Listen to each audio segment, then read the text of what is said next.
Hi, this is Michael Buffer, and you're listening to the voice of the people. Let's get ready for Boxing Voice. ThaBoxingvoice.com. What broke him down? Was it just the body punches? I was hitting him with body punches, and I heard him actually, he was crying in there.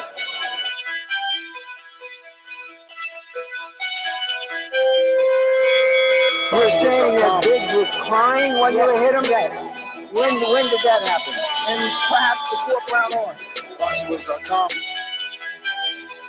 So you knew you had him by that time. Absolutely, but I knew he was tough and taking those punches.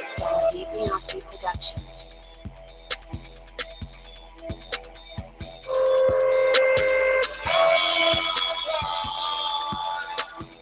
Making women's gestures. Let's go, champ. This the champ. Keep sharing the champ. With the fake champ. With Riley. ThaBoxingvoice.com. It's the champ of the podcast, Kings out here, baby. TBV, we are back with another edition of the Boxing Voice, and we're going to be bringing you a live guest in about 15 minutes. We'll have Jarrell Miller. Since we're going to be discussing Joseph Parker's first defense, who else to have on but the guy that they're expecting to have that defense with, Jarrell Miller. Obviously, another option is Hughie Fury, who is over in the United Kingdom. We'll do our due diligence to try and get him on the show as well. But right now, we have Jarrell Miller scheduled at noon Eastern time.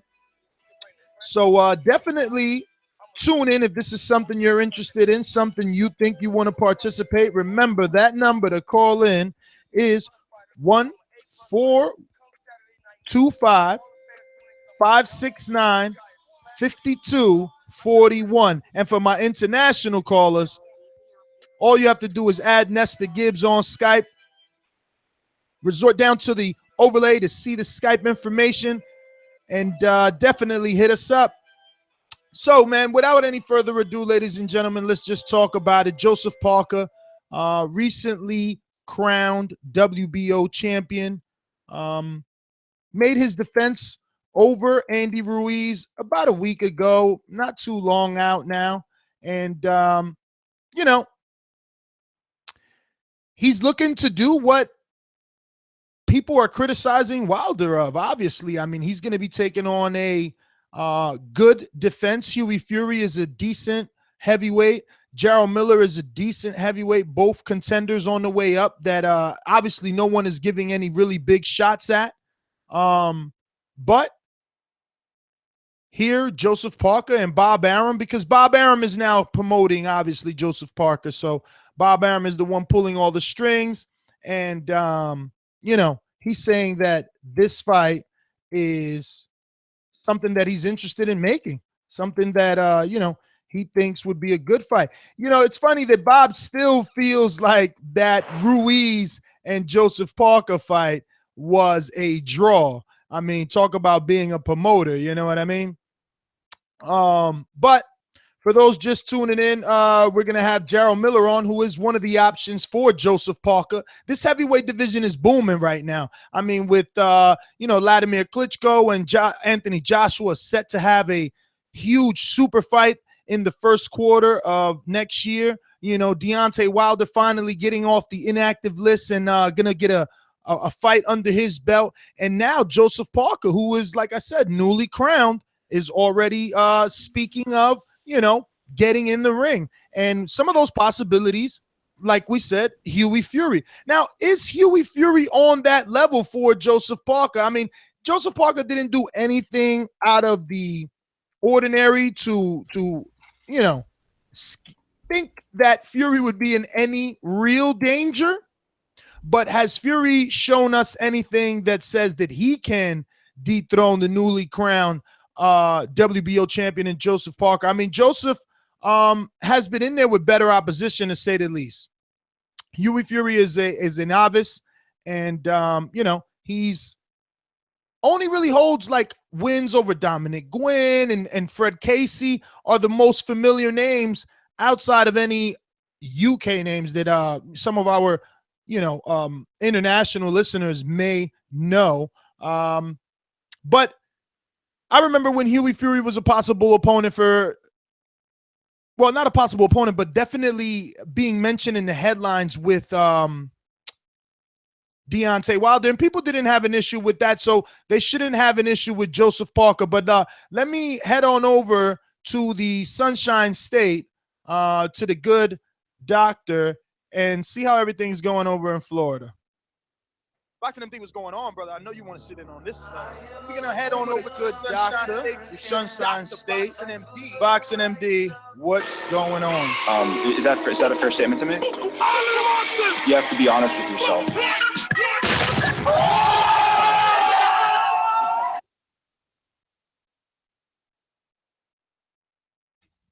Not hearing you at all, MD. Check those settings, but let's see if the producer is got his stuff together. Is another guy with everything in the bag here? There'll be nothing but smooth sailing. Mic check. Loud and clear. That's how you do it, Smalls. The doctor doesn't know how to perform surgery on that mic, huh? It's all He right. didn't revitalize the mic. I'm sure that he just spoke some amazing truth into that mic, and the mic just overblew. That's the only logical conclusion. All right. As far as logical conclusions go, I'm really trying to figure out who I think is really leading this race to fight Joseph Parker. I think Joseph Parker right now represents to a lot of heavyweights what Charles Martin represented at one point, and that is the easiest way to get to a heavyweight crown. And that's not to say Joseph Parker is not a good fighter, but I really do think that amongst the other champions, he might be perceived as the weak link. And based on the names that I've heard who are gunning for him, I think that I think it's going to be a popularity contest, and that's what it's going to come down to. Mic check.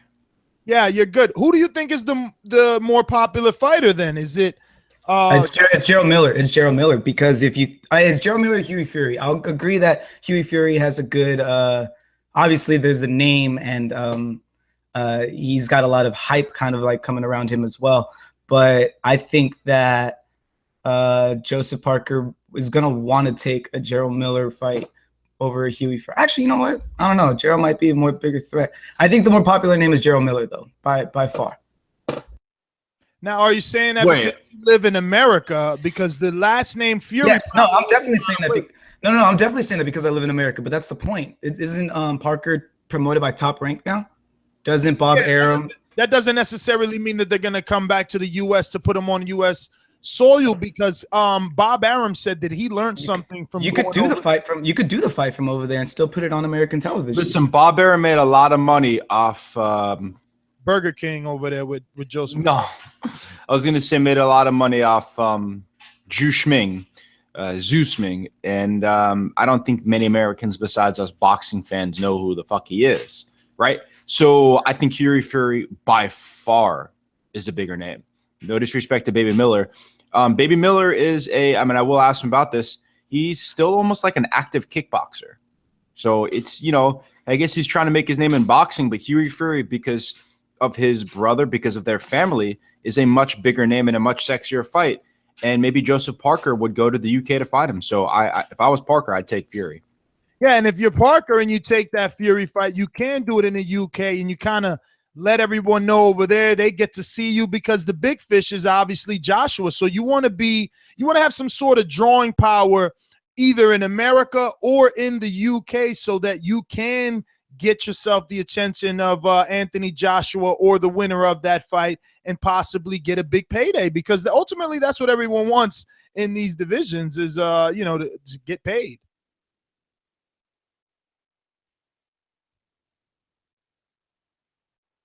Paid and exposure.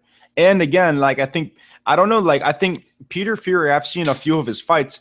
He looks okay, and so does Joseph Parker. None of them look like they're so elite, but I still would favor Joseph Parker right now over Peter Fury, who had issues with his Peter's the father. Sorry, Peter, yeah. Hughie Fury, who he had issues with his cystic acne, and that is a very difficult disability to overcome to be a professional athlete. Not that many, it's like we joke about it, but can you imagine how that would feel like yourself, become, I don't know.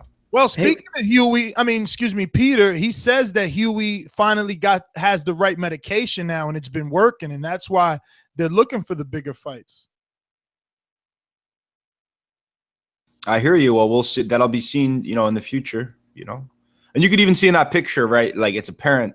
You could see the severe scarring on his body. It almost looks like boils, but that is from essentially cystic acne, like I said. Yeah, that looks bad, yo. Yeah, and it looks bad, and you could, like I said, you could imagine how painful that would be. I know. I mean, I don't even know, how do you not bust them shits, right? Like, how do you don't just go crazy and bust them? Ugh. Steven, you wanted to say something? You were in the middle of something, then you got cut off. It wasn't really relevant. All right. Well, remember, ladies and gentlemen, that number 1-425-569-5241. In a couple of minutes, we're going to be having Big Baby on. We're going to be talking to him and see what he think about these heavyweight suckers.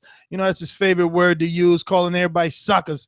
Let's see what the big guy from the BK. Man, there's also that video floating around of him being 310 pounds, still kickboxing, still throwing those legs around like MD was saying. So it'd be interesting to get his takes on that and see.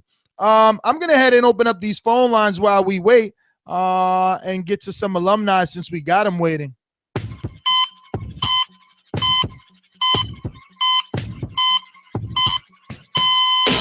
Don't even respect your ass. That's why it's time for the doctor to check your ass, nigga.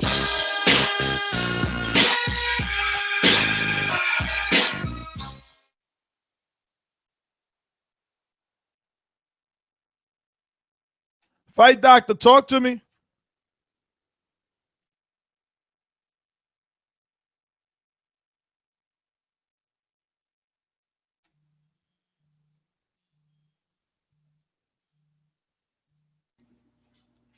Looking like fight doctor is not on there. Let me get out to Coach Mitty here.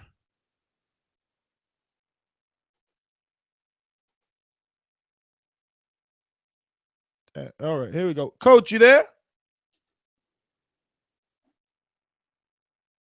Mitty. What? Well, you hear me, Ness? I hear you fine. Okay. Yeah, well, so Hughie Fury, this would be a huge step up for Hughie Fury. He's kind of been, kind of staying on the outskirts, Lucian Boutte style, the way we were talking yesterday, waiting for an opportunity. There's always talks of him versus someone, but they never kind of pan out. No, this is not Lucian Boutte. This is a young kid who's developing, who has yet to get the opponent that we are willing to say that he's a top heavyweight. So I think it's different. That's not he's not hiding. He's there. 22 years old, Ness.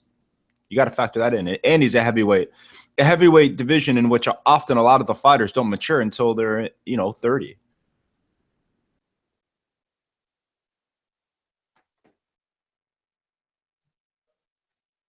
I don't know, man.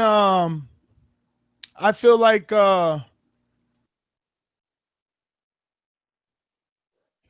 we've heard so much about him, right? It could be the obvious relationship with Tyson Fury, so he's gotten a lot of exposure, but we've been kind of waiting on Hughie to arrive. I'm not rushing him either. I mean, he's got what, 20 fights?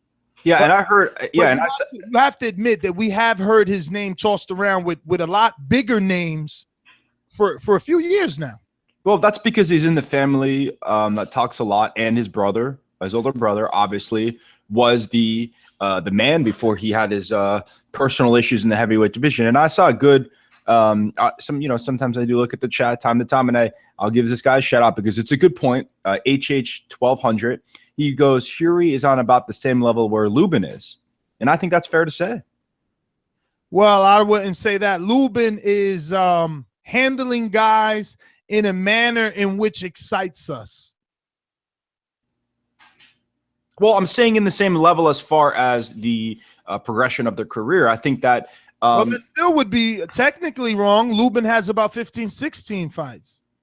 And Lubin has faced Don't say this. what? He hasn't faced more veterans and former champions. I mean, look, Hughie's got Fred Cassie on his resume, bro. Like, that's it. Yeah, but I would say that still at this point of his career is about equivalent of anything that Lubin's done. So yeah, I mean, I think it's. But why?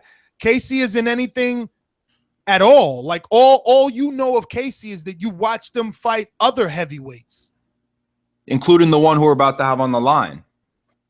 Yeah, and what happened to him? Hey, man, they both stopped him. Okay. But don't act as if Casey is this,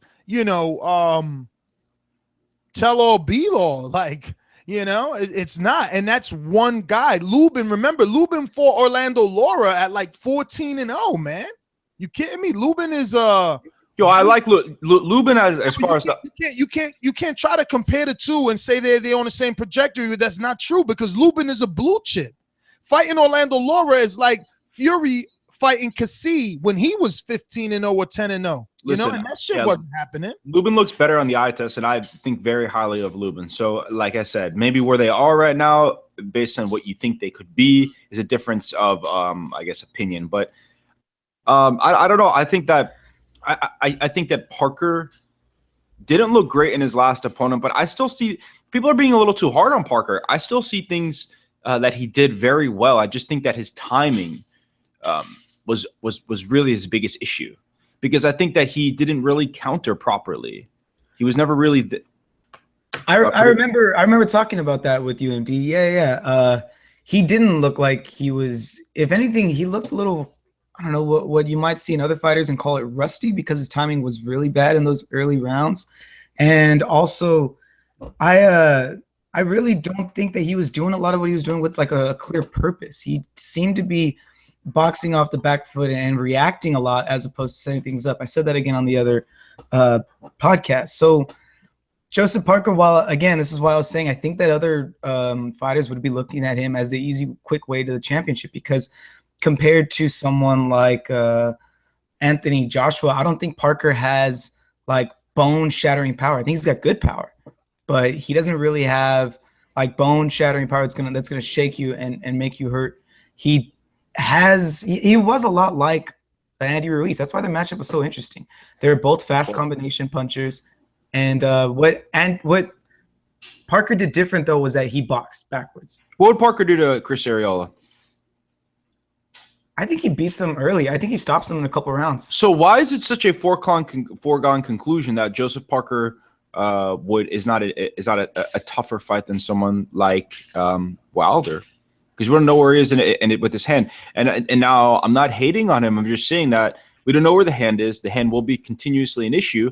And I think that Parker has recently shown that he's maybe not what a lot of people thought he would be, which is the beast of the division. But I think that he would give Wilder a great fight, maybe even beat him. I think he gives Wilder a great fight as well. If someone like an Eric Molina was able to land that big left hook, I'm confident that Parker will be able to land some punches. But I think the reason why he's not perceived as a big threat as Wilder and Joshua, I think, is because I'm gonna go size. Joshua, how tall is Joseph Parker? He's not like a 6'4", isn't he? Well, there you go. Like Joshua and Wilder are only a few inches taller than him, but I think the reach is longer for a Wilder. Wilder can hit you from across the ring, man. Yo, would Joseph Parker be the best win on Wilder's resume? Definitely, especially if he has a title. That would be a unification. Okay, so why is it obscene for me saying that? I think a lot of people exaggerate Wilder's where he is as a heavyweight. And I think a lot of people like to hate on Parker because a lot of people think. Yeah, Parker, but wait a minute. Joseph Parker would be the best win on any heavyweight's resume name, not fucking Vladimir Klitschko, man. Or Fury. Hey. Or Fury.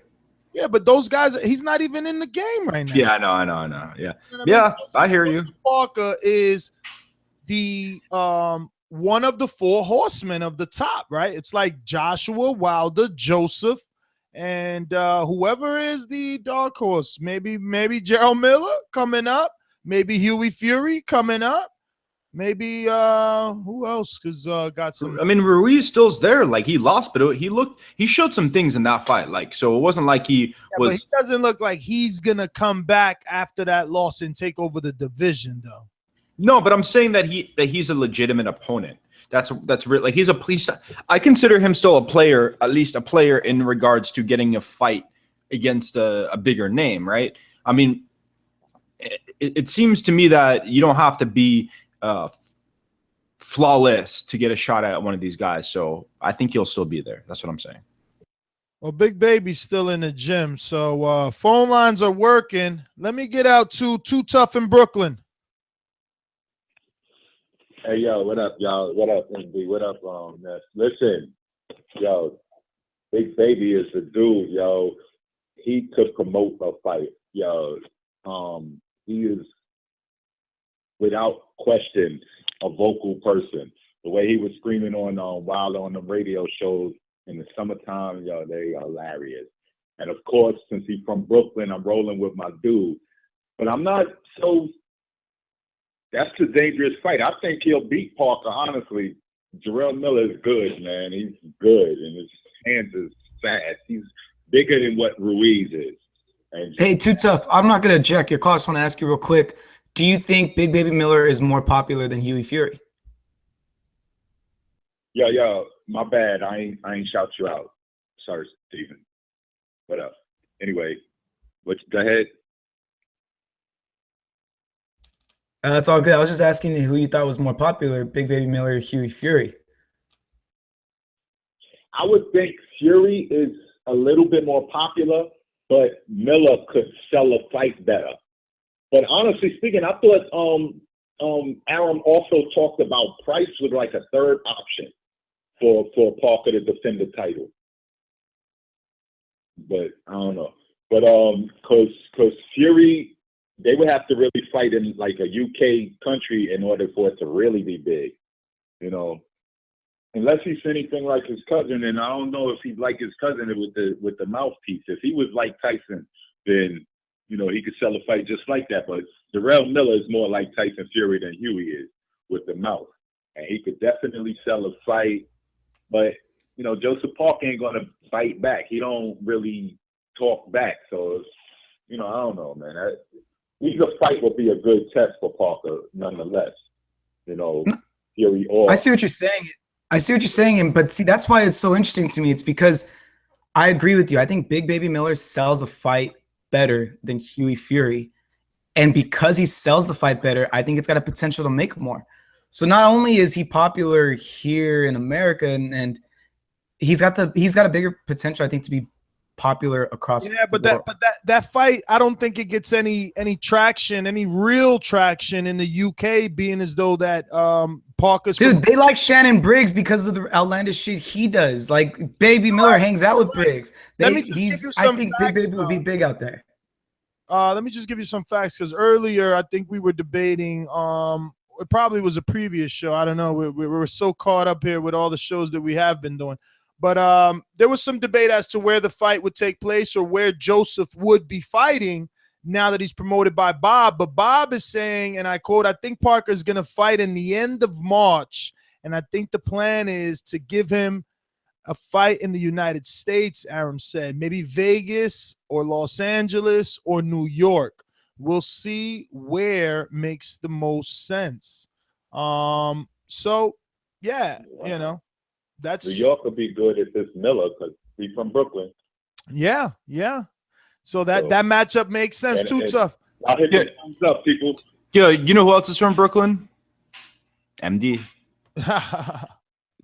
That's right. They don't know much about MD around these parts. Mm-hmm. So yeah, I mean, look, I've heard rumors of the David Price thing. I guess that's a good win, you know, but that's something that you want to do over there in the UK though, right? Guys, you want to send Joseph Parker over there, put him on a nice UK card in front of a couple thousand people, and have him knock out David Price. Now the question is, does he knock out David Price if he didn't knock out Andy Ruiz, or does Andy Ruiz have a good solid chin for a heavyweight? I would say that his fight with Parker proves that he's got a good chin as a heavyweight, because he wasn't stopped, and Parker cracked him with some good shots, and he responded the appropriate way, which was try to crack him back. Yeah, but how do we know that Parker has the real power? Well, I guess that's yet to be seen, but it's just based on eye test. I mean, there was a time when we were like, okay, well, how do we know Deontay has the real power? Because he was stopping everybody, but he fought Bermane Stiverne and couldn't stop him. You know, it'll be kind of proven over time. As of now, I would say that he seems to have power, and I would assume that it's Andy Ruiz's chin and his boxing ability. Andy Ruiz, he knows how to move his head in there when he's taking shots, and he rolls a bit of the punches off. I certainly think that he has a good chance of knocking out David Price. David Price, I'm not big on him. Like after he lost to Tony Thompson the second time, multiple times. Yeah, after the second loss to Tony Thompson, I lost all hope not that I had hope, and I'm not from the UK, but I stopped believing in David Price. And to tell you the truth, I haven't seen him do anything since. So to me, it's like, okay, the one time he was supposed to step up, he lost. It's not like he's more proven than a Baby Miller or Hughie Fury even. Like he has one good win over Ollie Harrison in one round, but other than that, like I wouldn't say that he's more proven or even much more of a veteran. I mean, he's lost, so he has the experience losing to a Tony Thompson, but I don't think he's a better fighter. They're asking you to fact check MD's claim to Brooklyn. Let's jump out to. You want me to tell you the address? Park Slope area, right? It's Dude, not. They're trying to. It's not necessarily the same area where Baby Miller is, but it's Park Slope, which it was kind of rough. When I was born there. I was kidding. No, They're trying to trump you, MD. They're using your politics against you. They're trying to trump you. Show them the birth certificate. Oh yeah. Hey man. Hey, I'm just saying, like my birth certificate's legitimate. Let me. I didn't need 4 months. I'm gonna offend people. I didn't need 4 months to produce that shit. Be offended. Let me get out to some of these international callers waiting here on with us. Coach Mitty, I'm gonna go back out to you. Yeah, no, I'm just listening. I can't talk to you right now. All right, I'm gonna go to Craig. Talk to us. Hi, yeah. All right, I'm back. So, I believe Joseph Parker should fight Hughie Fury. Obviously in the UK, but obviously because of what you just said, you said about how his promoter, Joseph Parker's promoter, wants him to fight in Vegas. So obviously, it's going to be Jarrell Miller. But personally, I would like to see him fight Hughie Fury. Hughie Fury, there's so much optimism around his name at the moment. Everyone wants to see him fight, and I think this fight would be a massive stepping stone up for him if he fought the likes of a Joseph Parker. And if with the UK get to see Joseph Parker, we get to put a name, we get to see a performance and put it to the name. And it'll be great exposure for Joseph Parker. Not only we get to see interviews from him, we get to see his personality more. Yeah, obviously Jarrell Miller will be a great opponent as well. He's enthusiastic, everything. He has all the, he has everything. It'll be great to see him. But Hughie Fury and Joseph Parker should happen in the UK with the undercard, maybe even under the undercard of Joshua and Klitschko. But that's just me. Yeah.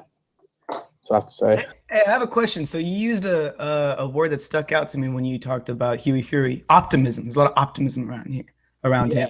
Yeah. That's like a hopefulness, right? Like so. You guys in the UK are big on that or what? Because over here it's like I'm not hopeful that Jarrell Miller. There's a lot of hype around him because he's a loud, fun-loving, hard-hitting, punching, come and get you type fighter. Like that's not what sells for you guys. It's things like optimism. It's not that. It's more it's more we're just really intrigued to see what Hughie Fury has because. We're just, I don't know, maybe we do have optimism. Maybe it does sell a lot. Optimism does sell a lot maybe in the UK. Yes, that is true. But I think it will give not only just the likes, not even just because of Hughie Fury's name, but just because of the exposure in the UK and how big fighting is, I think it will sell massively. And I think Joseph Parker, We get to see his character. We get to the fight. Yeah, I think it'll be great for him because you know, we need to build up a profile for the likes of Joseph Parker. I agree. And that is one of the options, you know, take him to the United Kingdom because, again, all roads lead to Anthony Joshua. It doesn't matter what heavyweight you admire or what heavyweight you're optimistic about. You want to see him versus Anthony Joshua. Or possibly Klitschko if Klitschko wins. Don't write Klitschko. Not even. No. Not even. And I'll explain. Listen, Steven, if Vladimir, oh, excuse me, people are so mad that I'm pronouncing it with the W. It's Vladimir. If Vladimir happens to win, most of us will probably kill ourselves. We were not happy with his 12-year reign. HBO abandoned the heavyweight division because of him. That fight with he and David Haye was ridiculousness. Listen. No one wants to see him win. It's not just because Klitschko. It's because we don't have, like, besides we didn't have any heavyweights to compete with him. We just didn't like his style of dominance. That punch and grab. No one likes that. I think that's a little that doesn't tell the whole story. I think it's important to note that we don't have, before Wilder, we didn't have any American heavyweight champions. It doesn't matter. Boxing is an international sport. HBO is an American-based network. Oh, you're speaking of why they decided to stop investing? Of course. Showtime is an American network, and they invested into Anthony Joshua. It's about the fighter. No. Let me make my point. It's about the fighter. Joshua screams excitement. Joshua is attractive, and he can attract women and men too. Vladimir is Vladimir. He's Dr. Steele Boring. Hey, man, that's your opinion. You know, I think some of his fights weren't the best, but I think a lot of the issues were that his opponent wasn't necessarily up to challenge his fighting style. Like, you know, and when someone is able to do a little, you know, challenge his fighting style in some ways, he makes for a good fight. Again, I think that people are. Here's my thing. It's like most of the time with Klitschko, if you go back and look at some of his fights, like against Tony Thompson, you see a clinch hold, and a jab hold. Some things that are obviously not mostly aesthetically pleasing, but the same people who like slick fighters should appreciate his style because it's fundamentally perfect. No, he's not slick. No, he's not slick. He's technically perfect. Mechanical. Well, but then at the end of the day, so let's play a game. At the end of the day, you see a magnificent knockout. I mean, the way don't laugh at. You have to wait forever for it. Same way we see Crawford. Let's play a game. Would you, for free, go back and watch Tyson Fury versus Vladimir Klitschko? Do I get to be there in person? That was one of the worst fights I've ever seen. Oh, wait, hold on. You can't say I can't be there in person. Would you go back and watch Melina Crawford? No, we're sticking to the topic, brother. Quickly, man. Let's make this because he's got a lot of shit fights we're gonna run down. No, right? So you both said no. What about the Brian Jennings fight? Was that exciting enough for you? Did you like that one? Yes. Okay. Pulev, I would watch. Of course. Fuck yeah. I would watch. You can run that in a loop. I'll watch that all day. I would watch Pulev again without a doubt. What about the Leopai fight? Fuck. Probably not. No. The Povetkin fight? You couldn't pay me to watch that. That was a terrible fight. No, that was a terrible fight. I was going to be honest and say we would probably watch it based on the name value because Povetkin was, you know, he's a name. But like, look at this. Francesco Pinata. No? What about human Pinata? No. What about Maris Vac? No, but then Tony Thompson, yes. What about the John Mormack fight? I remember they put that one on fucking Epix HD. This dude couldn't stay on a network because he's not exciting. It didn't matter that the knockouts came. Right, it doesn't matter. I mean, go back and watch the Layman Brewster fight. Go back and watch the Calvin Brock fight. Go back and watch the Ray Austin fight. Go Damn, back and watch the Eddie yo, Chandler he's fight. digging in You are a hater. the well. You're digging in the well. Okay, Doesn't matter. no. If that's the case, when detractors call in to speak about Floyd, I'm gonna say, go back and watch the Diego Corrales fight. You sound crazy, man. No, not necessarily. No. What? How often do He's 2007. He's talking about a decade ago. I'm saying that he's not a. Listen, how often do I hate on Floyd for the way he fights? No, it's not about Floyd. We could say Oscar. Like, go back and watch what? What fight you want to say about Oscar? Go back and watch Chavez fight? No. Shit is fucking old, man. We talking about now. Yeah, now and his last fight was terrible, but his fight before that was not terrible. So he does produce exciting fights. So his last 2 fights were 1 for 1, right? Is that fair to say? Last 2, I mean, yeah, after okay, HBO, end of story. End of story. After HBO put their foot down and told him that actually the last 3 fights were 2 for 3. So you could go fuck yourself.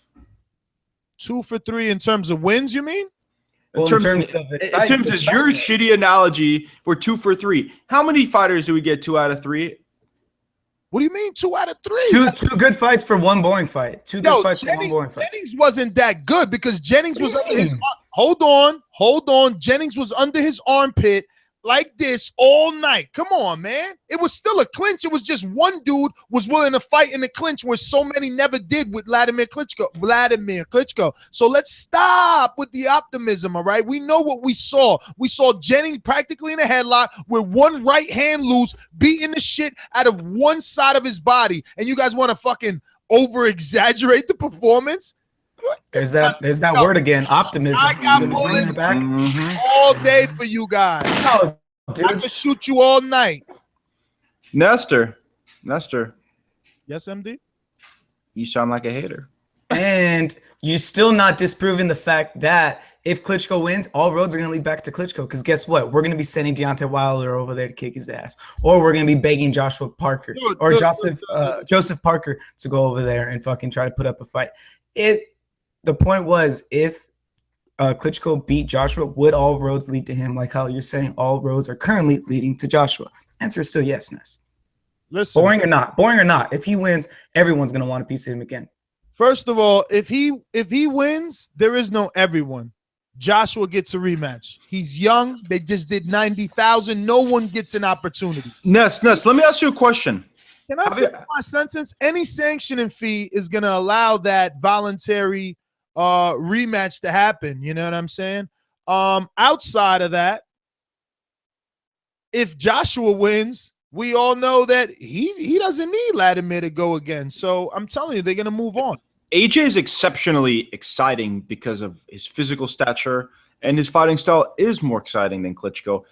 But he's not proven, and that's a given because not everybody's Mike. He fits the part, man. He fits the part, bro. Look, the stare downs, the face offs, the gloves are off. All those things they come into play, man. They really do. And his personality shines when he's in the ring. You can see that he means business. Let me ask you a question. On top of performing business. Do you think Lennox Lewis is a exciting fighter? Yeah, I mean, yeah. And would you say that Lennox Lewis was Mike Tyson? But he was more like Vladimir. But he got the job done. So does Vladimir. No. He got the job done way faster than Vladimir. That I disagree with. Way faster? Yeah, I think he had more exciting fights, man. People in the I like them both. Listen, I think they're both exciting fights because at the heavyweight division, especially when the majority of the time we do see a ridiculous knockout from these two guys who we're talking about, I find it differently because the risk of getting knocked out is high. Now, sometimes it makes a boring fight, but again, I appreciate the technical ability of these guys who are able to fight 10 years and not get knocked out. You know what I'm saying? And obviously of the two brothers, Vitaly was more exciting because he got hit more and he has a better chin. I hear you, man. But so many people adapted Lennox, and it was for a reason, brother. It wasn't because he was born. Let's stop at so wait. Let's just get something clear so we could. And the same thing with Vladimir. You see how the stadium sell out in Germany. Because we're getting we're turning this into a Vladimir show, right? Like let's just be clear here. Are you insinuating that the word boring and Vladimir has not been associated with him for the last 10 years? I think that people choose to use that word to fit an agenda. But has it? It's the same. I guess. All right, that's all I'm saying. You know, I'm not trying to make anything. But the same thing with your boy. The same thing with your boys. And Lara, and Rigamdow, and Floyd Mayweather. So I mean, it doesn't matter if some of the idiot casual fans choose to call him boring because he neutralizes an opponent one way or the other. That's their fault. You know what I'm saying? But it's our fault for appreciating what he's doing in the ring, never ducking an opponent, fighting 1 through 5 consistently, and finishing most of those guys. Now, it's not his fault that the guy can't, the guys don't come to the ring, and the heavyweight division's weak. Now, if we had an American heavyweight to challenge Vladimir Klitschko, who could beat him, like someone like an Evander Holyfield, right? I think that would make the heavyweight division more exciting. So, our top athletes don't box anymore. They play football or basketball for that size. And hopefully something changes. That's why the heavyweight division's weak in America. But you do recognize that we do have an American heavyweight who we could expect to do that, right? Now, that's what I'm saying. Now. But before that, we didn't. I mean, can you tell me the best American heavyweight between, I would say, I guess who lasted longer? I guess Evander Holyfield, Mike Tyson, and Wilder? No, Steven, who would you say is the best American heavyweight between the Evander Holyfield, Mike Tyson, and... It'd have to be, by default, Shannon Briggs. He was the one who won a title. Yep. Let me get to some callers. We got Calvin Brock, maybe? Calvin Brock? Yeah, hey, I just got with you, man. I was like, you're a dick. 773, you're up.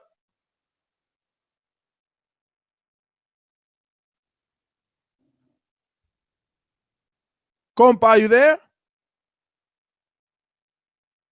Oh, shit. That's my fault. Yeah. What's going on, compa?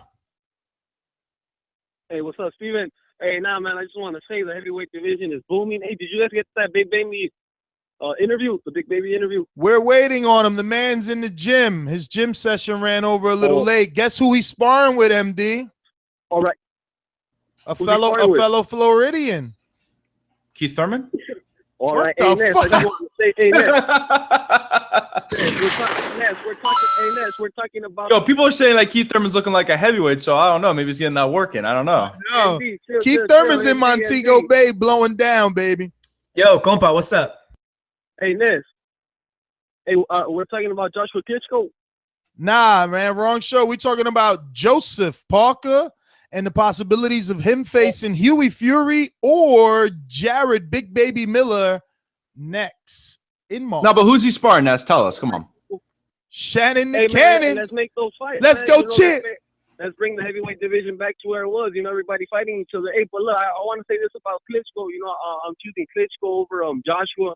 I'm not like a Joshua hater or anything, but I mean, I'm just giving Klitschko his respect. We've seen Klitschko lose his title, bounce back, and become champion. We've seen him through adversity, man. And I mean, that's why I'm going with Klitschko, man. I would like to see Joshua win. Get these old fighters out of here, get the new lions in. But I think it's a tough fight for him, and props to him for taking the fight. And let's get that the big fight after, man. Bomb Squad versus Anthony Joshua or Klitschko. Hey, man, what about Tyson Fury, though, man? He in rehab. Bomb Squad! Yeah, Bomb Squad's in rehab, too, just for a different, issue. I'm right here on my way to Beverly Hills. So I'll let you guys go. All right, compa. Have fun out there. Don't spend too much, man. I hear it's super expensive to shop out there. Let's go back to 773 Chicago. Talk to me. 773.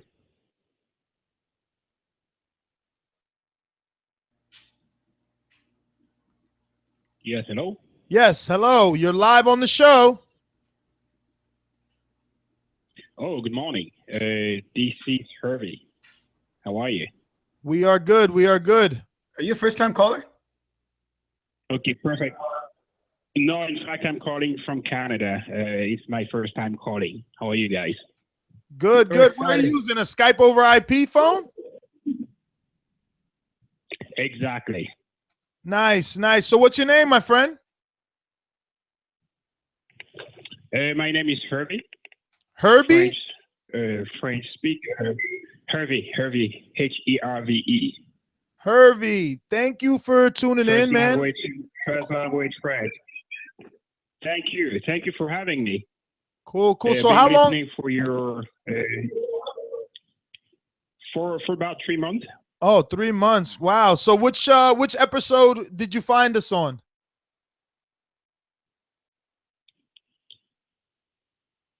I didn't quite understand the question.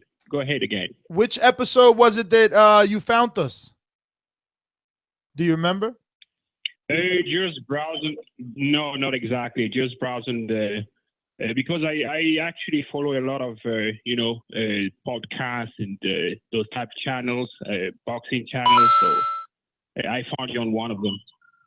Nice. So what are your thoughts on Joseph Parker, who his new promoter now, Bob Arum, is saying that the newly crowned WBO champion will be making his first defense either against Hughie Fury or Jarrell Miller? Big baby. Right. It all depends. It all depends on the route that he wants to go first for the unification. So if he want to go the wilder road, I'll probably presume that Jarrell Miller is a better opponent for him in the US. If he wants to go the Joshua road directly, I think Hughie Fury or building his profile in the UK is probably a better option. But out of the two opponents, Hughie Fury might be a better name because of the Fury name associated to it. But it all depends on which road he wants to go with first. I don't know what you guys think. Well, Bob is saying he wants to have him fight in the U.S., so I don't know. I don't know how big the Hughie Fury name is going to be over in the U.S.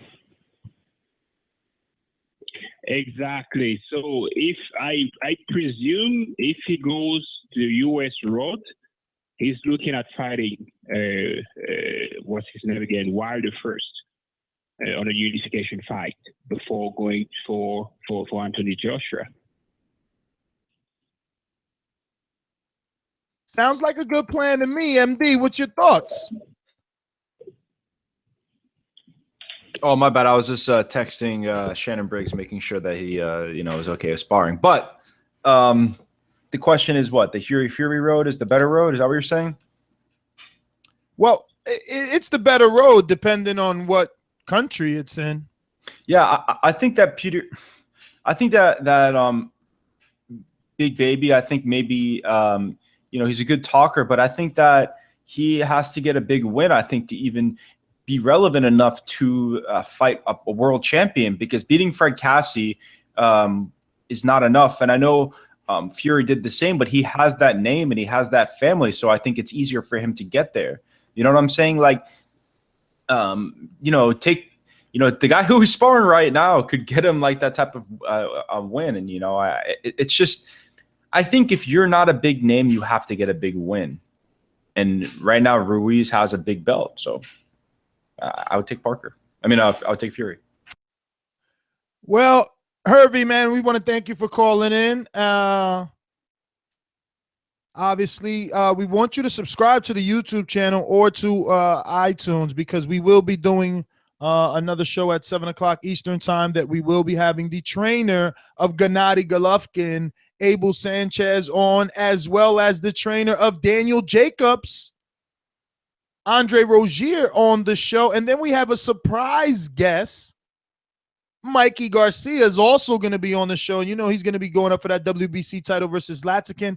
And on top of all that, you can now head over to the ThaBoxingvoice.com, and on the sidebar, you're going to see the information that you guys have been dying for, the third TBV Appreciation Night. And let me tell you, it is so crazy. I'm betting now.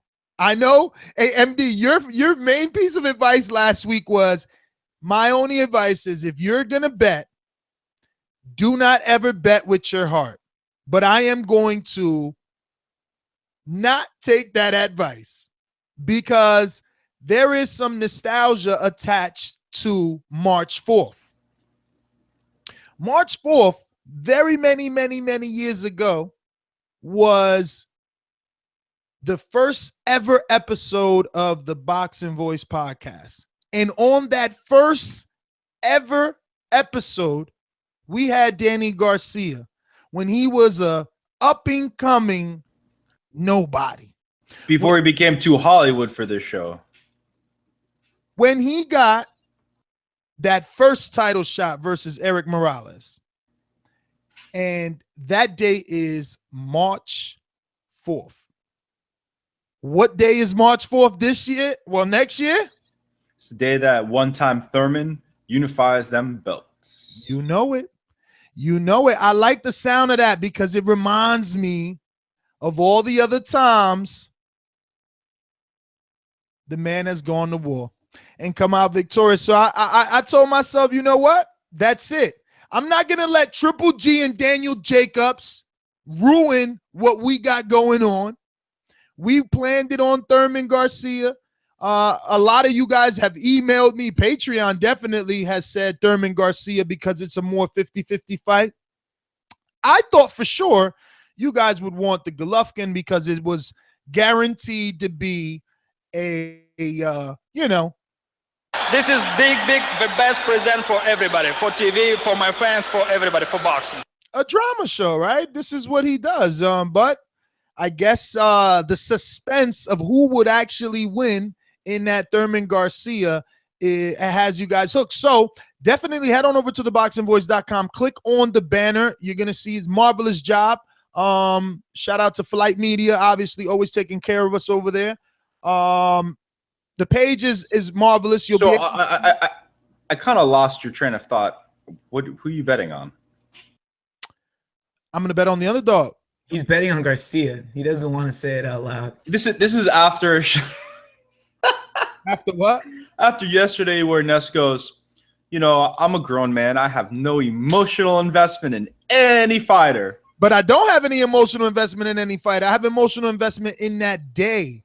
That was the inception of TBV. That was our launch date. I don't know, Ness. You seem like you dig yourself pretty deep in that hole with that. How many years is that now? Is that like 6 years? I think it's 5. Yo, why doesn't Danny call into this show? Is he too worried that I'm going to destroy him verbally because he's simpleton? Because he just gives me the invite. I go to the gym and I get the best Angel and Danny interviews that are on the net. That's why. Why do it over the phone when I can have a camera in his face? I know. He knows that they're selective and they're not like, you know, willing to go into the lines then and debate. Maybe he just wants you to travel a little bit, buddy. I mean, this guy's awfully comfortable. He wants them to be all brought to him. Listen, brought to him. There's something called the internet, and he could just pick up a fucking phone and call into the show. That's been very loyal to him. You never know because he might just be at the TBV appreciation night. You know what I'm saying? Nobody can expect Deontay fucking Wilder, heavyweight champion of the world, to be there. You never know what Ness pulling out the. You know, I don't wear hats, but I mean, every now and then. You only wear the Latin Goonies hat. I only wear the Latin Goonies hat. Just why a Latin Goonie might be showing up. That's why. And if not, definitely. Would your girl, Ness, allow you to be? Would your girl allow you to be? Definitely Triple OG and Angel Garcia. I'll make sure Angel in there. Would your girl allow you to be Eiffel Towered between Danny Garcia and Wilder? Whoa. Hey, I have another question though. So that's a joke, Ness. Don't take it personal. Come on. Do you think Danny Garcia? That's a joke. That's a joke. Giving out the information because MD taking all these Danny shots when all I'm trying to do is let everyone know that if you felt bad about missing the first appreciation night and the second one, don't feel bad about our 5th year anniversary. And yeah, man, and that magical day, the first day that we've ever did a podcast, is going to be this year's appreciation in 2017. So you obviously have all of this year to start saving for next year. Don't spend it all on Christmas. Definitely head on over to ThaBoxingVoice.com. Check out all the information there that you need. I mean, we've never done it this way, actually. It's always been more difficult. You finally have a place to go and see exactly what it is that's going to take place and how these events fold out, come about and turn out for that matter. Also, we need at least 25 RSVPs, and we have a deadline because you never know. We might have to do something else if the demand isn't what it needs to be. Last two events were definitely great, so I'm expecting nothing more but the same. But because it's New York City, we need to get out in front of this. We don't want to be left in the dark. The last time we were in New York City and our venue got canceled same day. So we want to be ahead, and we have set a deadline. Suleiman, the scholar, talk to me. Suleiman, you're in New York City. Tell me that you're coming out to this year's TBV 5th year anniversary on the eve of Danny versus Thurman. I mean, you've been calling in here for so long, And Suleiman's been saying a lot of grimy shit in the chat. Would you say all that shit to my face, Suleiman? That's not Suleiman. That's probably a troll. I think it is Suleiman. But listen, how you call that? If I get the opportunity, I wouldn't mind going. If Danny Garcia wins. Yo, you never know, Suleiman. You've been calling in for so long. A lot of callers here get awards. I mean, JP got an award. Anna got an award. 646 Chris got an award. So I don't know. We wait for the opportunity. But listen, the situation is that this is one of the reasons that I called before. And I said, like, all these HBO hypes up a lot of fighters, they got losses. And then you got a guy like Danny Garcia from the other side, from PBC, undefeated, and they don't mention him as a great pound for pound. You know what I'm saying? All I see sometimes is criticism from him. Like Lomachenko has a loss, right? And he's been beaten before for a guy that has multiple losses. Then he's ducking all the undefeated fighters in the division, and you got yeah. What are we talking about here? Come on, Suleiman. You ain't pound for pound when you go to life and death with Mauricio Herrera. Yo, you're not gonna get No, let him answer that. You don't go life and death. We're talking Joseph Parker. This is specifically why we split these shows up. Okay, well, Joseph Parker is another one. Joseph Parker is gonna be signed up with the same promoter that's messing up all these fighters. He's gonna hype up Joseph Parker. He's gonna put him with a couple of bumps, and then he's gonna go into finally a world-class fighter like a Deontay Wilder and get starched. You know what I'm saying? That's the end of the day. All he's doing is doing a lot of promoting, what some other promoters are not doing. But the fighters that he has have flaws. They got multiple flaws. They fought hand-pick opponents, and everybody jumping on the bandwagon. Well, the real bona fide pound-for-pound fighter is undefeated. Wait. Danny Garcia has no flaws? His footwork? Danny Garcia. His hand speed? He should be a pound-for-pound entrant. He should be a pound-for-pound entrant right now. He should be the top 5. Well, so you better come to the party, because if Danny there, he gonna want to hear that you got him top 5. Suleiman, is your ethnic background not Puerto Rican? You're repping the flag a little bit? Yeah, I'm a Puerto Rican. Oh, that explains it. That's like Enrique. I get it. So you guys have a good night. Thank you very much. All right, Suleiman, thanks for calling in, brother. Damn, he got hit he got shinned so hard he thought it was nighttime. Hey, let's go straight to one of the patrons here. We got Boomerang Jose. What up, Jose? You back? Double dose? Hey, guys. Yeah, man. I told you, man. I'm taking the day off today, man. Good to see Steven there. He probably got made sure I came up next. So shout out to Steven. Working the boards. Yeah. He's working the boards. Yo, but MD, here's the thing. You can't say that you can't be considered pound for pound if you go life and death with Herrera. If you can be considered one of one of the pound for pound greats, if you lose to Salido, man, your arguments are tripping up on each other, man. No. Listen. That's a good point. One second. First off, I never said that Vasyl Lomachenko is top 5 pound for pound. Yeah, I said he's in the top 10. Secondly, it's different because after the Herrera fight, then he went life and death with Lamont Peterson. Then he fought old fighters, bums, etc., etc. So at least Lomachenko has shown to improve since then. Has Danny Garcia shown to improve since then?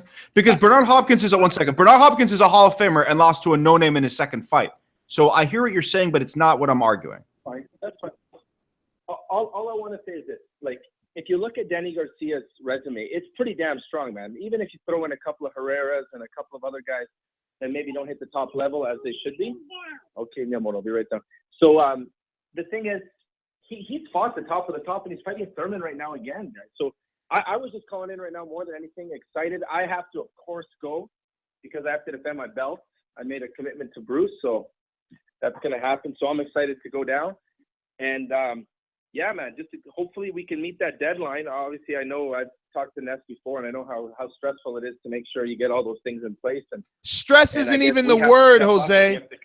Stress isn't even the word. That's why I'm so happy to you and your company for doing the page so that people can have the information, because for the last two events, I mean, I'll be honest, we haven't been able to facilitate the people the way that they need, especially with the information. But what you have done is marvelous. People need to take advantage of that. Head on over to ThaBoxingVoice.com. Click on the banner. All the information is there. You'll see videos from the first and the second one, pictures with all the celebrities that were there, and you don't want to miss it. We gave grab bags. You know, people got Everlast gear and shirts and signed gloves, so don't be a fool.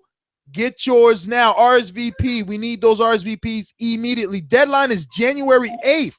So without that, there is no event. Jose, you flying in from Canada or what? I'm coming in from Canada, man. I'm coming in from Canada. So I'm going to be there 100%. I'm trying to convince. Now, wait a minute.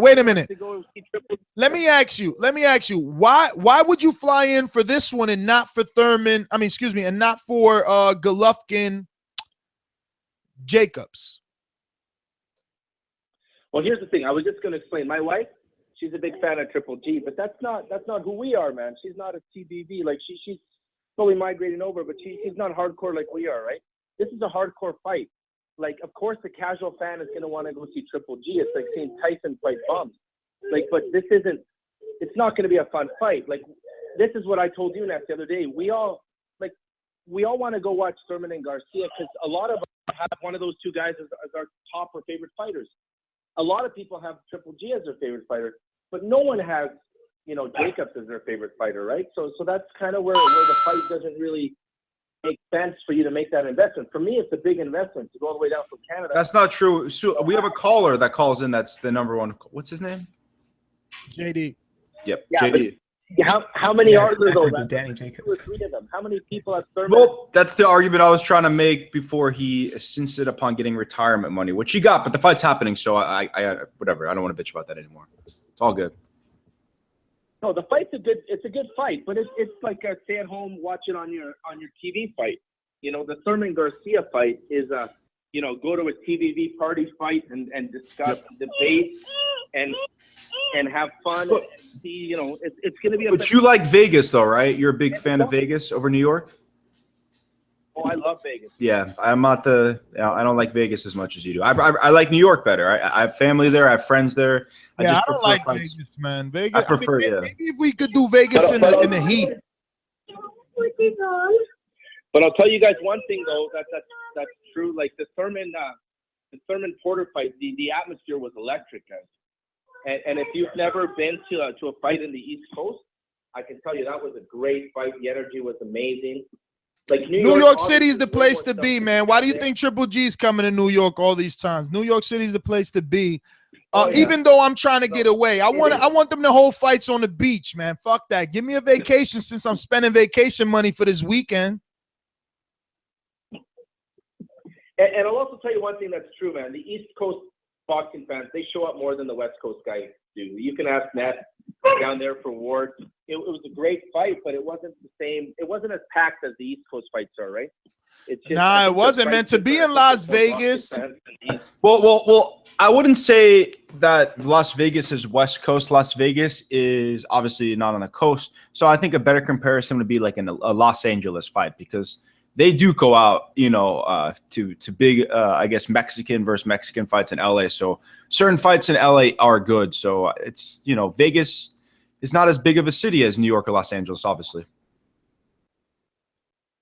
No, absolutely. I guess as a closing statement, all I'm going to say is guys, if you're truly a fan of TBV, you know a lot of people, it just shoots down the middle. Either you're with Danny or you're against him. Danny is probably the most polarizing fighter in TBV history. Because you either love him, because, you know, you're a fan and a follower of TBV, and maybe If you're not with them, would you say if you're not with them, you're what? Never been a lame-o. Never been a lame-o. If you're not with them, you're what? And that's the thing. If you're not with No, if you're not with them, what did you say? My thing. If you're not with them, you're what? I said if most TBV guys that tend to tilt towards Nestor's side and agree with Ness are Garcia fans. And guys that aren't, guys. I just wanted you to say the word against again. I'm sorry. I like how Canadians say the word. Right. So that's the thing. Like, you know, a lot of Danny Garcia fanboys out there are gonna cry, man. Bruce is gonna be one of them, and I'm gonna take the belt back to Canada, and I hope to meet a lot more guys this time around. So that's all I got, boys, and I'm pumped for this fight. That's right. I forgot all about that. You guys could check that out on the TBV Las Vegas teaser. Jose won all the gold, man. A lot of gold. Dude, He's got he went home strapped up. He went home strapped up, man. Magazine. Oh man. The Ring Magazine, the WBC, and his luggage going back home was 20 pounds. Yeah, heavy. no, he said he had to pay extra money for that shit, but he said it was a trip because they made him take it out his luggage in the airport. Everybody thought he was a fighter. That's awesome. Dumb awesome. Hell yeah. That's fucking rad, dude. He must look like a straight fucking G whipping out all TV's that. own editor, Matt. Matt, what's going on, brother? We're talking heavyweights. I'm sure you're into all these guys that not very many people know. Joseph Parker is going to be making his first defense versus Hughie Fury or Can Jarrell you come Miller. back to me after the next caller? Sure. Joey, talk to me, Joey. All right, thank you. Yo, how's it going, man? I just jumped on when Canadian Jose was talking about it. So did you get Big Baby Miller on already? We are waiting. The dude was sparring Shannon Briggs, man. So we're just waiting. I'm texting with him and his people. What is this topic then, Nick? Is it basically he's going to get the winner of Parker versus of Hughie Fury? This topic is that Bob Arum is saying it's either Hughie Fury or Jarrell Miller who will be making the fight versus Joseph Parker of his first defense of the WBO. Hey, Joey, head on over to the TBV page, brother, ThaBoxingvoice.com. We actually have you as part of the promotion. You're going to love it. It's when you actually won that WBC that you lost versus Kell Brook versus Gennady Golovkin. But Nick, you are there in I remembrance. got rid of my old promoter. I'm in contract. I'm negotiating right now with a new promoter, so I'm coming back strong, man. Oh, you're trying to get ranked? But I'm coming back strong, man. Yeah, I'm trying to. Man, I'm mad I missed out on that topic earlier, but it's all good. I really enjoy. I was coming up next, but I had to go, man. But I hope Big Baby gets this, man, because he needs to step up and face a tough opponent. And I don't know if Bob's gonna put him in there with Miller though, man. I think he's gonna go with Hughie Fury instead. Ness, real quick before I get off, did you guys decide which party are you gonna do? Yeah, that's what I'm trying to tell you, man. Head on over to ThaBoxingVoice.com. Click on that sidebar. You're gonna see a big picture there with Danny and Thurman and all TBV Appreciation Night info. And you're actually on there too, promoting the event because, like I said, you won those titles the first time, and now you lost those to Enrique. Enrique lost his title plus his ring to Jose. Jose has the WBO, the fucking ring, and the WBC, and he's going to unify versus our very own Boomerang, Pittsburgh Bruce, who's coming all the way from Pittsburgh to New York City with the IBF in clutch. So, it's going to be... And, hey, Pittsburgh Brew don't mess around either because he brought the title with him to the Vegas just to show it in front of Jose's face. Like, he did it real. He was there with his one belt. He was there with his one belt over his shoulder.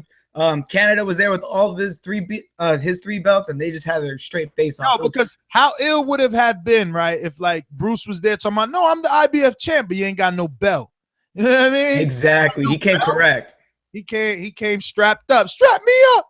He was ready. He was ready for sure. He was ready. I like it, man. I like it. Let's see here. Do we got anybody else? Actually, we got to go back to Matt. I don't know if he's ready or not, man. Listen, Jarrell is taking very long. I don't know how long do we wait. I mean, I'm gonna give his. I actually communicated his peoples to see, could they place a call? Maybe that sparring session. That's what I'm saying. Did he hurt Briggs or did Briggs hurt him? I mean, what's going on? I checked Briggs's Instagram feed just because whenever he seems to have Baby Miller over, he posts stuff right away. I had not seen him post anything about Baby Miller so far today. So I don't know what's going on. Because over there, isn't it already like 1 o'clock in the afternoon? Like, shouldn't... Yeah. It's one. He was supposed to be... Look, he told me he'd be done at 12. He'd be ready by 12:15. But these things happen. This is show business. Matt, are you ready? Hey, I'm ready, guys. What's up? What's up? You tell us, man. What's the word on these guys? You probably know more than the average fan about these heavyweight folks. I think actually these guys, Hughie Fury and Jarrell Miller, are almost on the same level, especially in terms of either like experience, overall skill. They're different styles, obviously, but I think they're roughly the same level. So I really have no preference over who he faces. I think if he faced Hughie Fury, that's an obvious move that he's going towards Anthony Joshua in terms of Joseph Parker, who he's going after next. If he goes after Jarrell Miller, I assume that Joseph Parker is going after Deontay Wilder next. So that'd be my assumption. But yeah, what fight did you guys pick for the party? Thurman Garcia. Okay, just making sure. That's what I thought. Yeah. What do you think about that? Do you think that's the right choice? I was giving people the opportunity to do Gennady Golovkin Jacobs, but everyone is saying the opposite. Patreon has spoken. I just think it's we all know in a sense what Triple G and Jacobs are going to be like. Yeah, we have like people like Info Joe who think Jacobs is going to win. But even though Info Joe is my boy, he's crazy for thinking that, like Thurman Garcia is really split. There's a lot of people picking Danny Garcia, which has me surprised because I'm not a big Danny Garcia fan.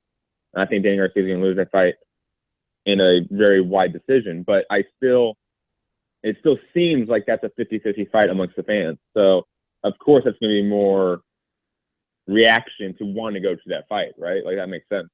Not to mention that's an actual unification fight where the WBA's case for Golovkin and Jacobs is it's the big fish, small. Yeah, it's not a unification fight because like Golovkin already is fucking clearing that division out. You know what I'm saying? And he's already the actual champion of the WBA. So I hate it when they're trying to build that up as like, they're the two title holders. There's already build up. Remember that face off in the ring, man. That audio, bro. You know how that thing went down. This is Danny Garcia looked like he looked like he had a yeast infection in there. That's what I'm saying. Yeah, he was hot, and what he was repeating, you only got one win. You only got one win.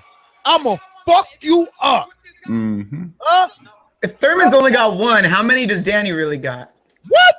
You're fucking disrespectful. Hey, Steven, I know you're doing it just for shits and giggles. You disrespectful right now. I don't know. Ness seems like his feelings kind of got hurt, but I thought he had no emotions about it. Yo, no emotions. The emotions I'm showing is when someone is this excited to get in the ring. When you ain't gotta sit around and read on the internet whether or not he wants more than 25%. Huh? If y'all want to see me whip this guy's ass, make some noise. Huh? That's build up right there. I ain't no easy pickings, boy. All right? You ain't no easy pickings. You just got cherry picked, man. He picked you. No. No, Al Hamer was like, yo, we gave you. What the fuck is his last opponent's name? What's his name? So you gotta fight somebody now. Listen to me. Gotta fight because he came into the game, dog. The way Heyman does it for all his fighters, he gives you 3 options. Yeah, and he's been taking the path of least resistance every single time. There's always a path of least resistance. That's what I'm saying. You get 3 options. There's always a path. Nope, not always. This was the one option. They knew this fight was gonna happen. Don't act like Danny Garcia took this fight because he chose to. His words. That's some bullshit. His words, not mine. He said, I chose you, not me. Nope. He said it. Why are you mad at me for?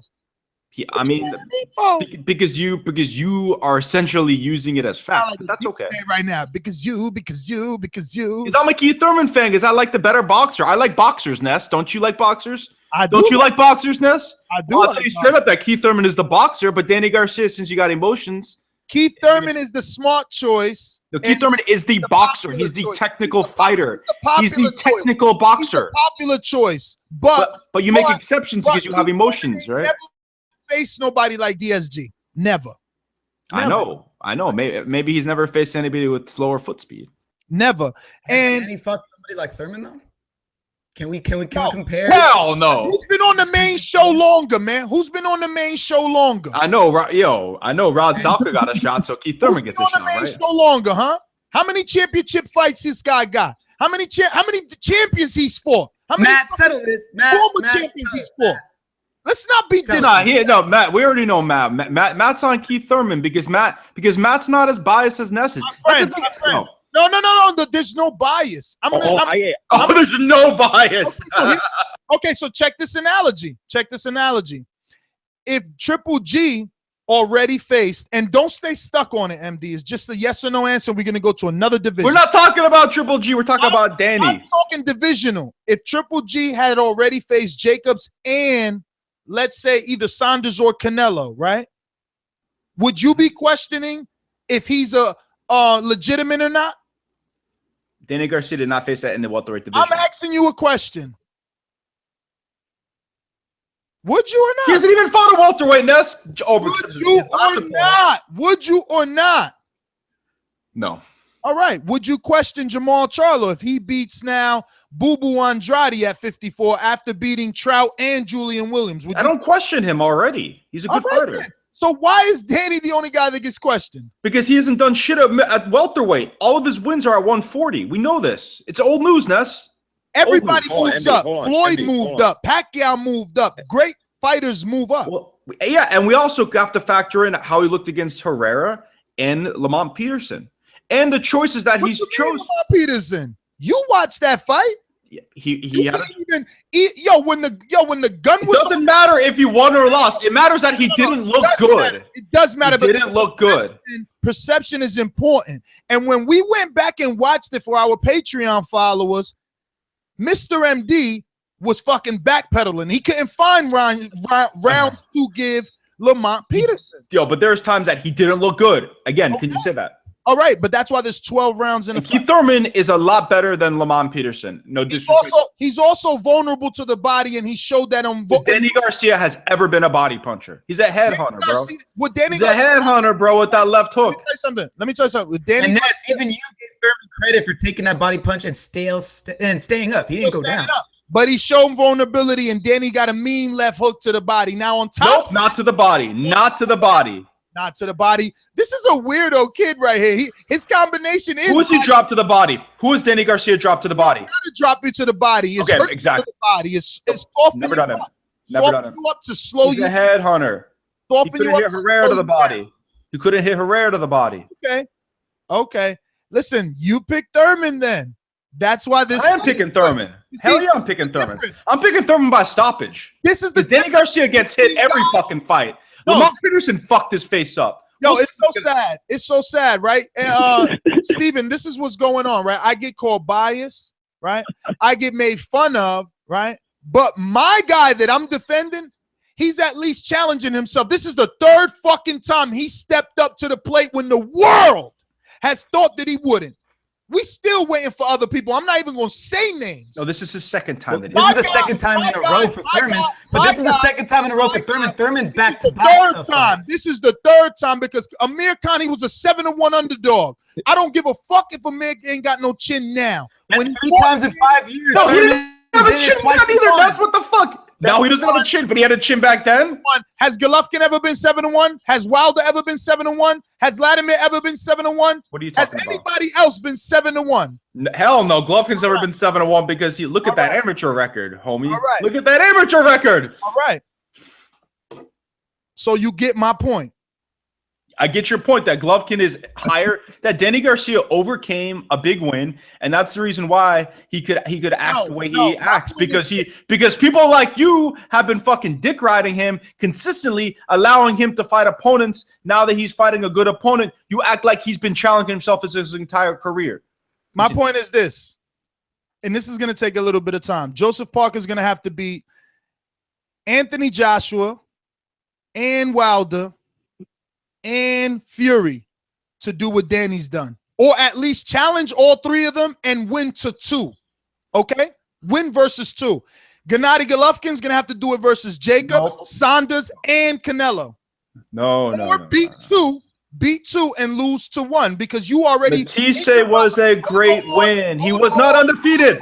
In your eyes, you already calling Thurman a loss for him. So again, at least 2. Who else? Crawford at 140. Who could he get? Broner. Who else? 40.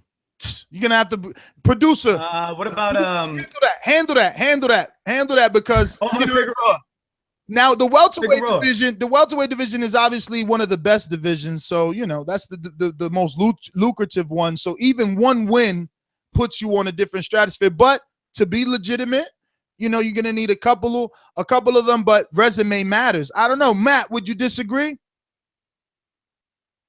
Well, here's the thing, because like you've been talking about how like MD saying that Thurman is going to outclass and finish Garcia is disrespectful.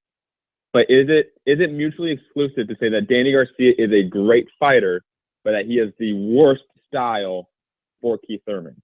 Like, are those two things? Well, I would never say Danny's a great fighter. Be in existence? I would never say Danny's a great fighter. I never said that either. I would never say Danny's a great fighter at all. And I would say, yeah, it's a bad style matchup for Danny to go in there with Thurman, who's a mover, a good mover. He's got great legs. And like I said, he can punch with both hands. But there's a reason that Danny feels that he was always number 1 in the amateurs when Thurman was right there watching him be number 1. There's a reason that Danny feels that his manager, who's the same manager for Keith Thurman. That reason is delusion. Okay. There's a reason that the same manager that promotes both of them. Speaking his career. Yo, listen, let me finish. Matt's about to KO you. Let me finish so you see the importance. Okay. They both turned pro the same year. One dude was a champion for a long time. That's all I'm saying. Now, again, Thurman is the goods, but Jesus Soto Carras hurt. One dude was promoted better early on, I guess, or marketed better early on. Really? Or was he pushed to sink or swim? And he overcame that. Rises to the top. Stop pretending that you know what bothers me is what? Because you're so biased that you bring up the Eric Morales win like that was something. The Matisse win was good, but like Eric Morales was like, where did he start his career, producer? Eric Morales. Yeah, you check that out. And while he's doing that, let me tell you, Eric Morales is a Hall of Famer, but he was at the end of his career and he brought him up. So don't act like that he overcame anything in that fight. My man, Danny was a late replacement. He was a late replacement, and he fought an overweight Eric Morales who didn't care because he thought he had it in the bag. He was an underdog then. And just to be technical, my friend, I never even brought up Eric Morales. You always do. I never brought it up because I understand that hipsters like you think he's too old when he was just in a Fight of the Year candidate with Marcos Madonna. If lost. Marcos Madonna, who also went on to go and fight Mayweather. Hipsters like me. Mm-hmm. Hipsters like you, yes.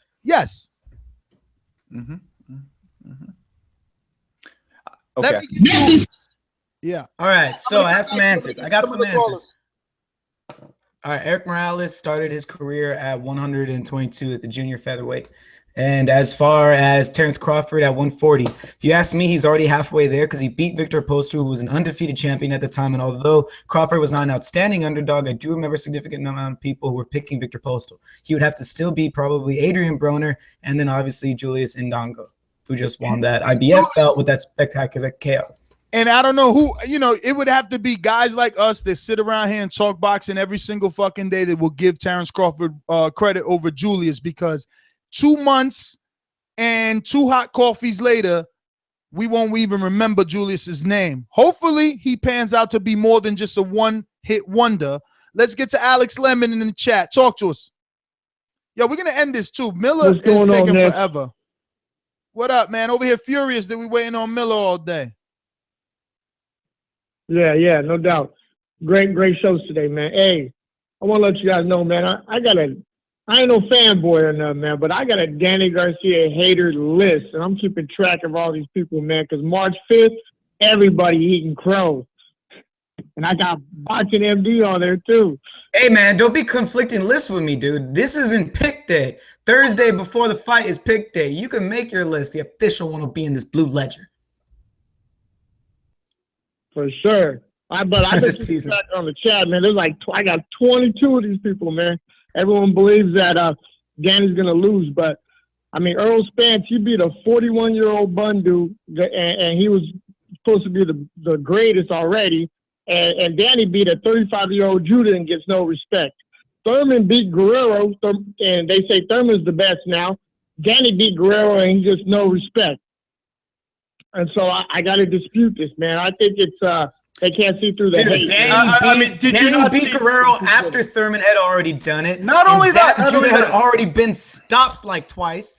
And then you got to consider the fact that I think that was it. I don't remember anything else you said. Listen, man, it's all good. Alex, thanks for calling in. Look, we're gonna wrap this one up. Miller's taking forever. We got our official show later on tonight. And we got to give these guys a rest. We've been doing this too much. Miller, I guess the sparring was a little more than expected. You got a little DSG talk early. Some early debates. My God, I totally forgot. I had to make sure because I didn't make a mistake. He beat Guerrero. Yo, Aaron Martinez is a stud, bro. He's a stud. He hit so hard. He knocked out fucking Guerrero and put him back to life. He was a different man. They take life-changing beatings, just like we saw B-Hop decline overnight after he took a life-changing beating with against fucking Kovalev. You guys need to grow the fuck up and listen to MD because MD knows his shit. And you can follow MD where exactly? You could follow me at Boxing MD1, and Nestor Gibbs will be taking Crow whatever day Danny Garcia loses him. Steven, New York City, Keith Thurman, Danny Garcia. Will we be seeing you in the Barclays Center? You already know I'm there, man. Fucking there. I'm walking. I'm starting my walk tomorrow. I should get there in time. MD's the only one not coming because of Triple G. I still gotta check with the little lady, but I'm assuming she ain't gonna give me no flack about it. I think she'd be down. Uh-oh. Listen, ladies and gentlemen, this has been a show that didn't amount to what it was supposed to be, but you got some debate for sure. So we'll see you guys later. I guess Big Baby Miller's name's too big for TBV. He should fight Fury even more now. Later.